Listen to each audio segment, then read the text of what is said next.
Olá, discentes! Aqui é o professor Marlon Pestana e hoje eu trago para vocês alguns dos principais autores que abrilhantaram a trajetória da educação patrimonial no Brasil. Não apenas as diretoras dos museus imperiais, nacional, enfim, Maria de Lourdes Parreiras Horta, Evelina Grunberg e André Soares e outros professores importantíssimos que construíram a trajetória da educação patrimonial, mas alguns intelectuais que fazem parte desse processo enquanto construção da reflexão do material arqueológico, do material histórico, do patrimônio edificado, enquanto saberes populares, enquanto constituintes da trajetória e da construção da identidade da nação, enquanto construção da memória coletiva da nossa população. Primeiro, vale lembrar que nós tivemos algumas obras básicas e chave. Essas obras fazem parte do repertório intelectual da arqueologia brasileira. Nós temos André Pru, José Joaquim Proença Brochado, nós temos Pedro Inácio Schmidt, e autores que têm uma magnitude para interpretar e não se conformar com a história oficial posta no passado. O que eu quero dizer com isso para vocês? Primeiro, porque no século XIX e no século XX nós tínhamos uma história oficial. Uma história oficial que falava do descobrimento do Brasil, que falava da colonização portuguesa, dos portugueses no Brasil, que falava da escravidão, do projeto escravocrata, do projeto colonizatório português. Bom, essa história oficial, aos poucos, ela foi recebendo muitas críticas de autores e intelectuais oriundos da arqueologia. Por quê? Primeiro, porque esses autores começaram a observar que o povoamento brasileiro não começou com a chegada dos portugueses. As evidências arqueológicas apontavam um povoamento indígena e paleoindígena muito antigo, com datas aí superiores a 10 mil anos antes de Cristo. Então, já começa um primeiro colapso paradigmático na epistemologia, na concepção histórica do continente sul-americano. E pensar a ancestralidade brasileira partia do pressuposto de um processo colonizatório, civilizatório português, em que uma nação europeia avançava sobre o continente, conquistava esses povos que estavam aqui e, a partir disso, os civilizavam, tiravam esses povos da barbárie. E aí os arqueólogos, inconformados com essa história, partindo inclusive principalmente de um intelectual brasileiro, não é arqueólogo, mas antropólogo, Darcy Ribeiro, que vai falar, nossa, não dá para aceitar uma história tão fatídica como essa. Então se foi buscar, com o apoio de arqueólogos, as evidências do passado e da ancestralidade brasileira, com um número significativo de evidências arqueológicas. Um dos principais pensadores, José Joaquim Proença Brochado, rio-grandino, publica sua tese de doutorado, inclusive no Smithsonian, nos Estados Unidos, e acaba afirmando, olha, a Amazônia foi um grande centro de dispersão desse povoamento humano, desse povoamento ameríndio. Inclusive constatando a alimentação na Amazônia, muitos destes alimentos, como a mandioca, o milho, enfim, tendo origem de dispersão ali pelo atual estado de Rondônia. Posto isso, seguindo essa trajetória, nós tivemos um grupo de pesquisadores no Programa Nacional de Pesquisas Arqueológicas, o PRONAPA, liderados inclusive por uma americana, Beth Meggers, que começou a investigar, então, grandes artefatos ou conjuntos artefatuais em diferentes áreas do Brasil. Aí, claro, o próprio Instituto do Patrimônio Histórico e Artístico Nacional começou a perceber, opa, a história do Brasil não é apenas aquela história oficial contada. Nós temos uma ancestralidade, de fato, bastante profunda, com uma diversidade étnica gigantesca, e é preciso prestar atenção nos nossos processos de educação patrimonial para essa ancestralidade. Então acabou gerando um sentimento em muitos dos pesquisadores, inclusive eu me incluo nessa parte. Então a intenção, a ideia era justamente construir uma história do Brasil a partir de evidências e vestígios da cultura material, ou seja, dos vestígios que essas civilizações antigas deixaram aqui no território, para apontar caminhos que inclusive indicaram um grande equilíbrio ambiental, sustentabilidade ambiental, porque esses povos viviam em harmonia com o ambiente há mais de 10 mil anos de idade. E esses povos ameríndios, esses povos paleoindígenas que ocuparam o continente, produziram obras fenomenais. As principais obras que eu considero fenomenal são os Jardins Antrópicos, que segundo Daryl Posey, publicado ali em 1970 e poucos, 73 se não me engano, os Jardins Antrópicos são os grandes legados da história desses povos. O que é um jardim antrópico? Jardim antrópico é quando aquela população ela se fixa num local e acaba se alimentando das frutas da região e através do manejo, intencional ou não intencional, através das sementes nas fezes, enfim, acaba criando naquele espaço onde ocupou um jardim de plantas, de ervas, enfim, que foram utilizados e manejados para a sobrevivência daquela população. Essa pesquisa foi tão longe ao ponto de considerarmos, inclusive, a própria Amazônia como um grande jardim antrópico. Daryl Posey sempre falava nesse sentido. E Nied Guidon, uma grande pesquisadora e cientista lá da Serra da Capivara, no Piauí, nos fala sobre uma questão muito próxima de cosmologia e arte, e uma ocupação antiga, inclusive anterior a esse período, com datas acima de 50 mil anos. Mas garantido mesmo 10 mil anos de idade para o povoamento do Homo sapiens sapiens, daquele homem e daquelas pessoas, daquele povoamento que ocuparam a área efetivamente. Então, a importância dos artefatos culturais e dos conjuntos de vestígios arqueológicos, antropológicos, etnográficos, nos ajuda a questionar essa história oficial que nos passam, uma história eurocêntrica. Então, os indígenas sempre falam que, apesar dos brasileiros terem pai português e mãe indígena, se orgulham mais do pai português do que sua mãe indígena, a sua ancestralidade ameríndia.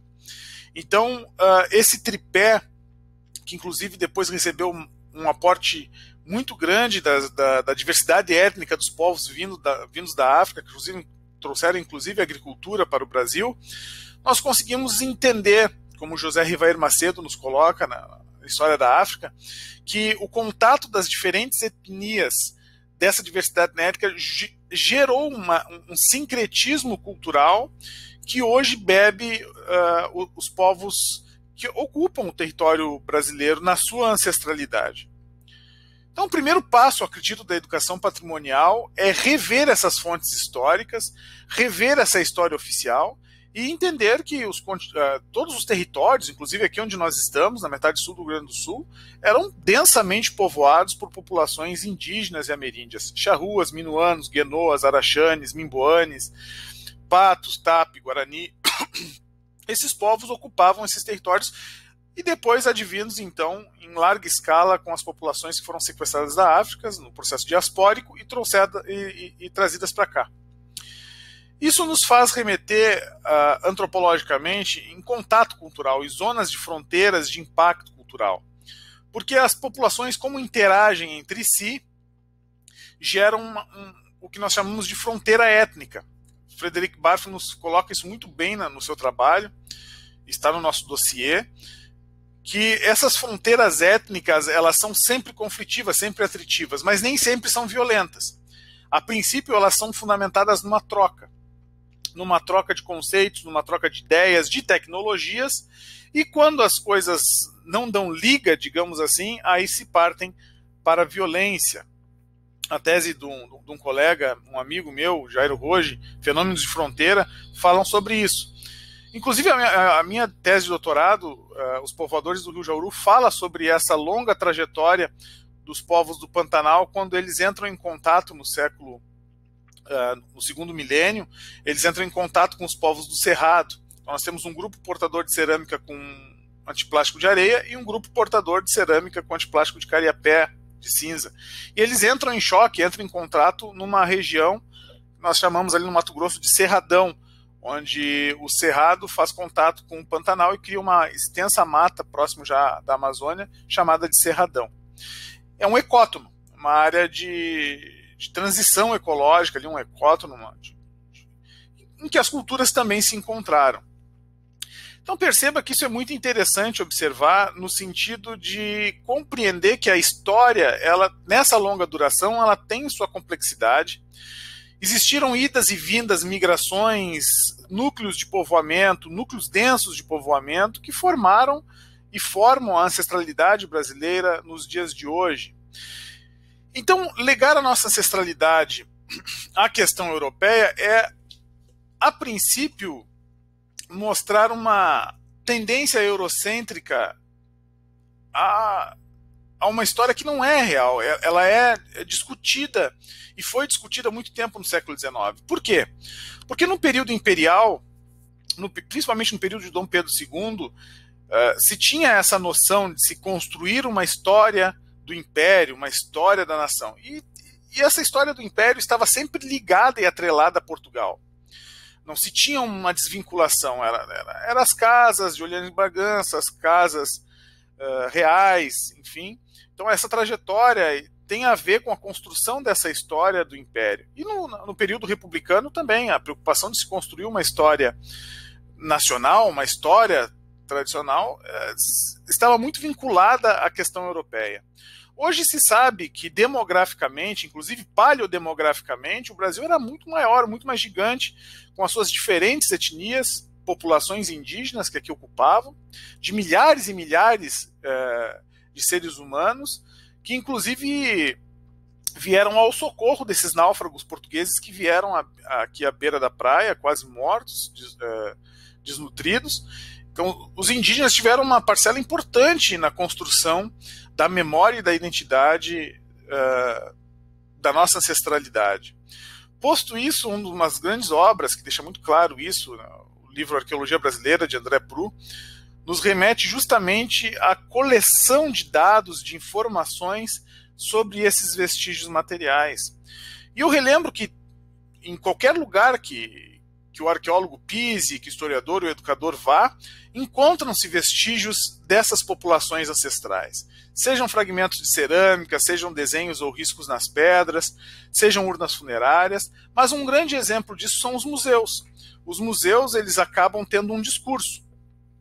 E às vezes um museu ele tem um discurso eurocêntrico, mas não quer dizer que esse contingente ameríndio não estivesse presente naquele município. Isso acontece em vários municípios do Rio Grande do Sul, onde os museus são dedicados à memória italiana, alemã, enfim, à memória eurocêntrica, à memória europeia ou ibero-americana. Mas não quer dizer que os indígenas não estejam ali presentes, né? Eu lembro muito do caso de Bento Gonçalves, da Casa do Colono e dos museus de Bento Gonçalves, mas se sabe que Bento Gonçalves é um grande centro de povoamento da cultura G-meridional, com as casas subterrâneas, as araucárias, que nós vamos ver e vimos na nossa videoaula dessa semana, deste tópico. Então, isso era só para elucidar, pessoal, mais ou menos, a importância da educação patrimonial no raciocínio e na reflexão sobre a nossa ancestralidade. Porque lidam-se com outros sujeitos, portanto, outras pedagogias, precisamos fazer e elaborar outras fontes, e por isso que nós atuamos no PPGH dentro da diversidade das fontes históricas. Porque nessa diversidade de fontes históricas nós encontramos muita coisa bacana. Desde a plumária indígena, que também é fonte histórica, a cestaria, a cerâmica, vestígios fitofaunísticos, alimentares, tudo isso são fontes históricas que nos ajudam a construir a ancestralidade brasileira através da população que ocupavam este espaço. Isso é muito importante observar, porque nós carregamos conosco, nos dias atuais, todo brasileiro carrega conosco elementos e emblemas da cultura e da ancestralidade ameríndia, seja o chimarrão, seja o churrasco, a bolhadeira, seja o tererê no Mato Grosso do Sul, seja o baião de dois, seja a rapadura, enfim, nós carregamos essa ancestralidade afro-ameríndia conosco onde quer que vamos, a feijoada, a caipirinha, tudo isso são elementos da cultura e marcas fundamentais das nossas práticas ameríndias. Quem nunca jogou peteca? Né? Peteca, o próprio nome peteca é um nome indígena. Então perceba que isso faz parte da nossa cosmologia, só que ao longo do processo civilizatório, todos nós educadores fomos invisibilizados, ou houve um processo de invisibilização em que nós nos tornamos cegos para esses elementos da cultura e da nossa ancestralidade afro-ameríndia. Isso é interessante observar porque essa cegueira para a nossa ancestralidade, ela acaba batendo de frente com nossos padrões espirituais. O brasileiro, ele é muito diverso no seu sincretismo religioso, justamente porque ele tem essa vocação ancestral à espiritualidade, à reconexão com a natureza, com a cachoeira, com as fogueiras, enfim, com o batuque, com o sagrado, com as danças e com os rituais. Isso está conosco, dentro de nós. Então, essa cultura que nós herdamos, apesar de ter havido um esforço civilizatório por parte das elites agrárias, das elites econômicas do século XIX, de cegar ou de invisibilizar essa ancestralidade e atribuir à Europa, hoje nós sabidamente sabemos, compreendemos a estrutura, significado, ou as ressemantizações que foram feitas em cima disso, e compreendemos a nossa ancestralidade ameríndia através dos saberes populares, dos saberes cosmológicos, enfim.